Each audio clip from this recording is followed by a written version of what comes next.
A gente vai falar muito a respeito ainda desse empate. Samuel foi muito bem falando deste Cruzeiro que se recusa a perder, né? E como disse a turma também aqui, um abraço para os amigos do Cruzeiro 316. Só do Cruzeiro sair com um ponto, ninguém machucado nesse jogo, com um a menos, a manutenção da série invicta. Então, a gente tem muito a falar a respeito ainda. São as circunstâncias do jogo que acabaram tornando esse empate bem validado, né, Rafa e Caio? A gente começando agora, a partir deste momento, o pós-jogo aqui na Samuca TV. É isso, Valu. Confesso pra você que é um resultado que me frustra um pouquinho, não pelas circunstâncias do jogo, né? Mas porque acho que o Cruzeiro fez uma partida muito boa dentro das circunstâncias e de repente merecia uma sorte melhor. É bola na trave, é bola que passa muito perto. Acho que a gente se apresentou muito bem nesse jogo. Uma entrega física absurda dos atletas do início ao fim. Impressionante a partida do Wanderson. Achei que o Bolassi também entrou muito bem no segundo tempo, entendendo aquilo que o jogo exigia, né? Marquinhos, poucos minutos, num momento em que já não tinha jogo, né? Também entrou bem.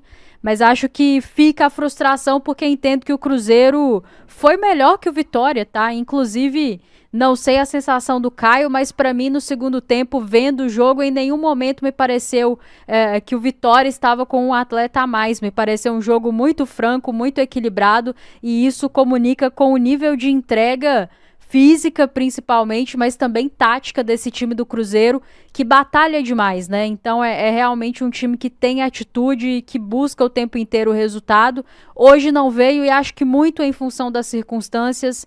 É impossível não falar desse gramado, né? E aí a CBF tem que olhar com mais cuidado para o produto dela, né? E com mais cuidado para as pessoas que estão trabalhando. Hoje a gente teve uma fatalidade aí, um atleta que vai perder a temporada, sabe-se lá quando vai voltar a trabalhar em função de algo que poderia ter sido evitado, né? Que é um gramado melhor, adia-se o jogo, sabe-se lá o que se faz, mas é inadmissível num campeonato com premiações tão altas, com tantos patrocínios, o maior campeonato do país, um país que respira futebol, permitir esse tipo de coisa. Então acho que hoje o Cruzeiro foi muito prejudicado pelo contexto.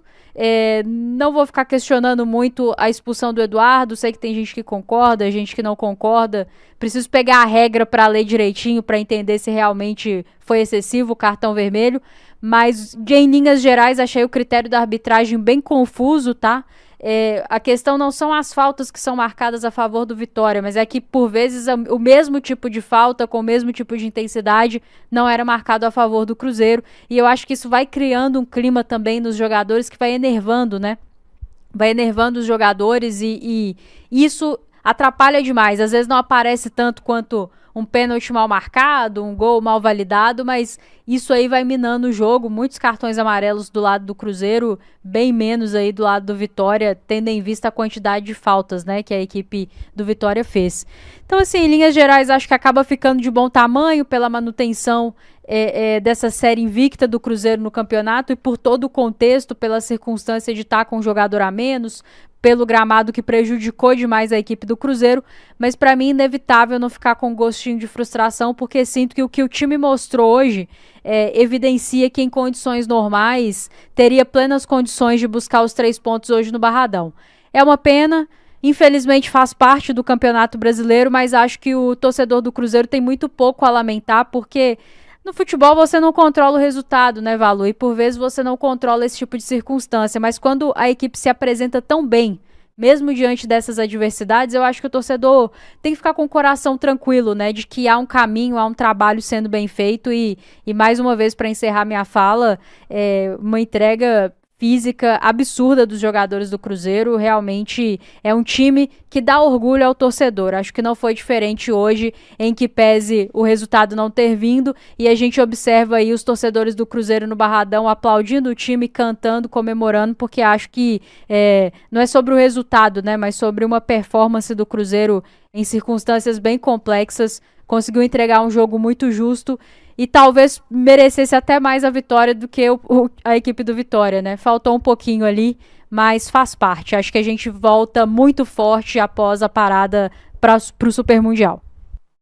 Não, eu tenho certeza que se tivesse de ter um vencedor por oportunidades criadas, né, seria o Cruzeiro. O Vidalba colocou bola na trave, tivemos a cabeçada do Eduardo aos 22 minutos ainda do primeiro tempo, o Caio Jorge quase marcando aos 53 e 39 da primeira etapa, um chute de esquerda.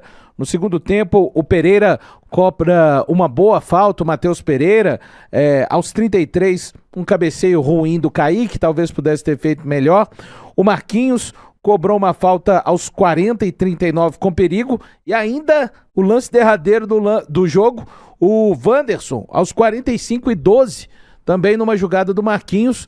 Cruzeiro conseguiu criar, sabe-se lá como, ou melhor, a gente sabe, né, mas é por conta das circunstâncias do gramado, uma situação de jogo trabalhada, né, para criar possibilidade desse jogo contra o Vitória. É um jogo onde a gente acaba por analisar muito mais um time que, mesmo diante de um momento que não poderia praticar futebol, não se desorganizou dentro de campo, né, Caio Fábio? Não ficou O Cruzeiro não entrou na bagunça que o campo convidava de uma maneira muito forte a se transformar essa equipe. E tanto que não se transformou, que acontece a expulsão aos 44 da primeira etapa, e o Cruzeiro, para mim, sofre muito pouco no segundo tempo. Bem dizer, não tem um milagre, não tem uma defesa difícil do Cássio, não tem nada disso, né? Com um time que teve um a menos, mesmo com um campo impraticável, pelo contrário. Cruzeiro criou possibilidades na segunda etapa,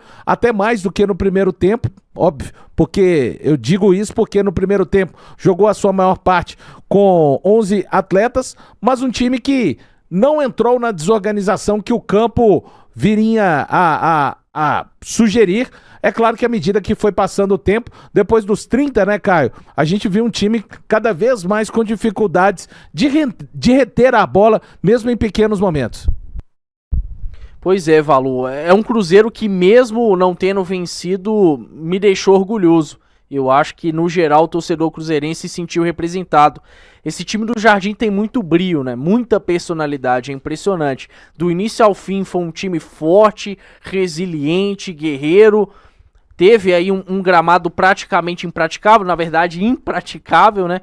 E aí, por mais de um tempo, teve que jogar contra o Vitória com um jogador a menos, né? E mesmo assim chegou para uma segunda etapa criando as melhores oportunidades. No frigir dos ovos, foi o Cruzeiro que conseguiu chegar muito mais próximo do gol do que o Vitória, né? Teve um momento na segunda etapa em que o Carpini promoveu uma substituição tripla, buscando gerar mais imposição física, principalmente com o Carlinhos, e o Cruzeiro pouco sofreu. E conseguiu garantir uma vice-liderança de Campeonato Brasileiro durante esse tempo da parada. Isso é muito significativo, né? Claro que o objetivo era a liderança, e mesmo com todas as adversidades, o Cruzeiro buscou isso em campo, né? Na reta final, quando o time claramente estava extenuado, praticamente não existia jogo, o Cruzeiro conseguiu ali uma chance com o Marquinhos de falta, com o Wanderson em um chute de fora da área. Então, de fato, é um Cruzeiro que tem uma mentalidade muito forte, que quer sempre vencer, que não desiste das jogadas, que entende que sempre tem uma possibilidade para se buscar a vitória, né? E se tá difícil, busca criar alternativas nesse sentido. É claro que pelas circunstâncias fica difícil destacar aí alguns jogadores, mas vale falar de todos pela entrega, disposição, mas me chamou muita atenção, especialmente a dupla de zaga. Eu acho que Fabrício, Bruno e Vidalba, mais uma vez, fizeram um jogo soberano, e o que fez o Wanderson hoje foi incrível, né? Geralmente a gente destaca um atacante quando ele dá uma assistência, quando ele faz um gol, mas o que o Wanderson hoje se entregou, venceu duelos, conseguiu faltas, foi algo impressionante. Talvez a partida mais marcante dele com a camisa do Cruzeiro, né? Um ponto muito valioso pelas circunstâncias que reforçam que o Cruzeiro tá preparado para brigar do início ao fim por algo grande no Campeonato Brasileiro. Tô sinceramente muito orgulhoso desse time, Valor. E só, Rafa, para te dar mais elementos aqui, o Cruzeiro que perdeu pela última vez chegou a sequência, né? Agora são 12 jogos do Cruzeiro de invencibilidade na temporada, 8 vitórias, esse foi o 4º empate. A última derrota do Cruzeiro foi contra o Palestino no dia 24 de abril, 2-1, e a última derrota do Cruzeiro no Brasileiro foi no dia 20 de abril contra o Red Bull Bragantino.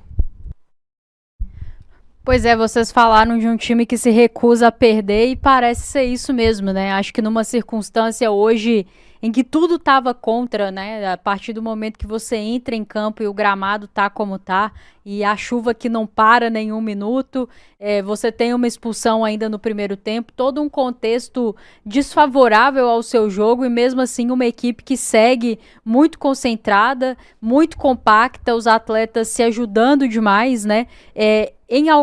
Chegou um determinado momento ali do segundo tempo que não teve mais jogo, fica difícil da gente falar de aspectos táticos, mas enquanto foi possível, vi um Cruzeiro que tentou pressionar e forçar o erro do Vitória ali no campo de defesa do Vitória, assim recuperou boas bolas no primeiro tempo, criou boas oportunidades e aí foi muito prejudicado pelo gramado, que ora a bola corria demais, ora corria de menos. Mas ainda assim, teve talvez as melhores oportunidades do jogo, né? As oportunidades mais claras de abrir o placar. O Vitória no segundo tempo acho que cresceu depois das mudanças do Carpini, mas ainda assim, a maioria das suas finalizações sem tanto perigo. E acho que isso comunica muito com a partida que o Cruzeiro fez, né? No momento defensivo muito forte. O Caio até se quiser me corrigir, mas eu achei que o Cruzeiro no segundo tempo estava se defendendo ali num 4-4-1, Bolassi no momento defensivo, né, e o Bolassi um pouco mais à frente, mas um time muito compacto, um time que realmente muito solidário, os atletas correndo demais, como eu falei, para mim, na maior parte do tempo não consegui perceber pelo que era o campo, que o Cruzeiro estava com um atleta a menos e isso tem muito a ver com essa doação, né, física e tática desses jogadores e aí, hoje não tinha como, né, a gente tem atletas no aspecto técnico, assim, vivendo excelentes momentos, mas fica muito difícil num gramado como esse, numa circunstância como essa, a técnica prevalecer, mas é aquilo, quando não pode prevalecer a técnica, que prevaleça aspectos táticos e principalmente físicos, e foi um time que brigou demais, acho que não abdicou de brigar por nenhum metro de campo, por nenhum minuto desses 90, então Cruzeiro, o Caio falou sobre esse orgulho, né, eu acho que o cruzeirense realmente tem que olhar para esse jogo e perceber que tem algo muito bom acontecendo com esse grupo, com essa comissão técnica. Acho que é sobre mentalidade, é sobre identidade, né? E não é por acaso esses números que o Valu trouxe. Há quanto tempo o Cruzeiro não perde um jogo, né? Principalmente dentro do contexto do Campeonato Brasileiro, que a gente sabe que a Sul-Americana foi uma questão à parte pra gente nessa temporada. Então, tá todo mundo de parabéns pela entrega, pela estratégia. Acho que o Cruzeiro, na medida do possível, soube jogar o jogo. Acho que a expulsão acaba prejudicando muito também, né? Até do ponto de vista físico, chegou um determinado momento que eu achei que a equipe caiu um pouquinho, o que era natural, mas dentro de todas as circunstâncias, acho que a minha única frustração é porque acho que se tivesse que ser um vencedor, ter um vencedor, mesmo com todos esses problemas, seria o Cruzeiro, mas ainda assim me recuso a ficar remoendo demais, porque acho que o time tem que ser celebrado pelo que entregou hoje e pelo que vem entregando até aqui no Campeonato Brasileiro. É o vice-líder, segue muito bem postado dentro do seu objetivo, que é um retorno à Libertadores através de uma vaga direta, então o objetivo do Cruzeiro é o G4, está muito bem posicionado para isso, e agora é trabalhar muito bem e muito forte nessa intertemporada, trazendo também essas contratações que vão agregar ao elenco para que a gente possa retornar muito bem, Valu, nesse segundo momento para confirmar essa vaga na Libertadores e, quem sabe, né, se as circunstâncias permitirem, brigar por um algo a mais no Campeonato Brasileiro.